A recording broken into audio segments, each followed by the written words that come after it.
Start.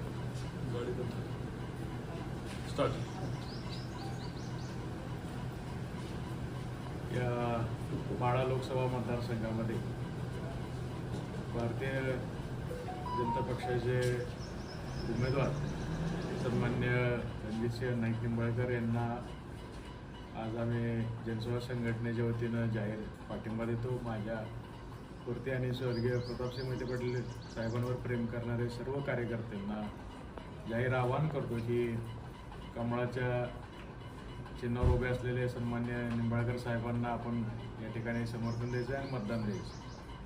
आज शरदचंद्रजी पवार साहेबांनी ज्या उमेदवाराला या मतदारसंघातून तिकीट दिले त्यांनी अतिशय या भागामध्ये एक दहशतीचं आणि दबावाचं राजकारण, लोकशाहीला मारक असं राजकारण गेले अनेक वर्षापासून या भागामध्ये चालू असताना त्याच्या विरोधामध्ये लढा देण्याचं काम आजपर्यंत आम्ही जनसेवेच्या माध्यमातून, काँग्रेस पक्षाच्या माध्यमातून केले.